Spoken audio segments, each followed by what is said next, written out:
Senator asal Irlandia ini membeberkan perlakuan negara barat terhadap invasi yang dilakukan oleh Rusia ke Ukraina selama 6 hari, dibandingkan invasi Israel ke Palestina selama 70 tahun. Yang belum subscribe, boleh bantu subscribe agar channel ini terus berkembang.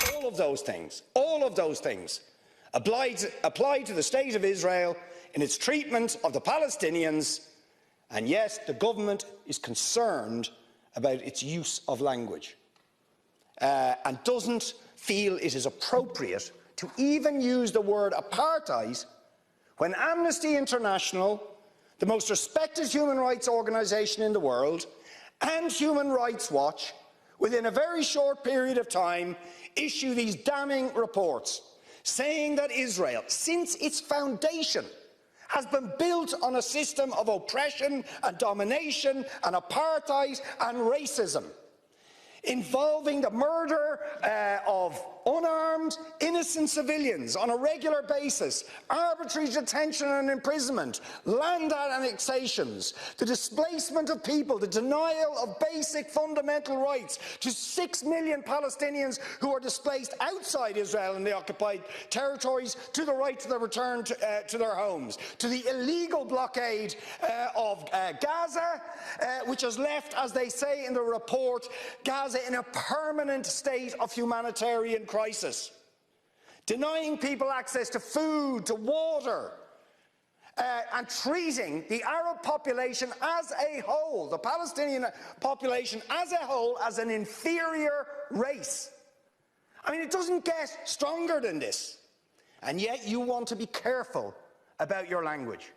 You're happy to correctly use the most strong and robust language to describe the crimes against humanity of Vladimir Putin, but you will not use the same strength of language when it comes to describing Israel's treatment of the Palestinians, when it is now being documented and detailed by two of the most respected human rights organizations in the world, and indeed has been alleged by dozens and dozens of non-governmental organizations, and to be honest, anybody who looks honestly at the decades of brutal, inhumane persecution of the Palestinians, successive assaults on Gaza, the annexation of their land and territory, the systematic application of apartheid rules, you don't want to even use the word apartheid.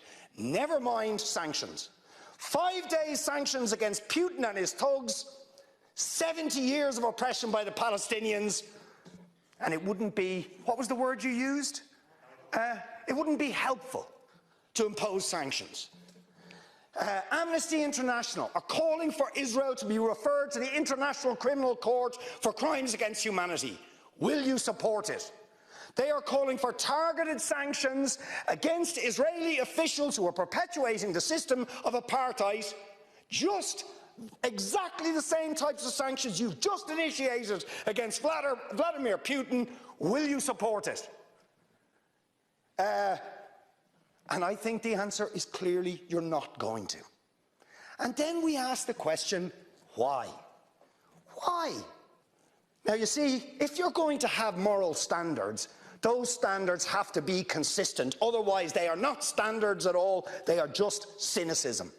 And of course, we all know the reason that the standards are not consistent is because to call out the apartheid state of Israel would be to run foul of the concerns of certain states that are now presenting themselves as defenders of democracy and so on, such as the United States, the UK, Germany and other powers, whose relationship with Israel, supporting it and backing it, means that the European Union's moral credentials. Jangan lupa subscribe dan nyalakan lonceng notifikasi agar tidak ketinggalan berita selanjutnya.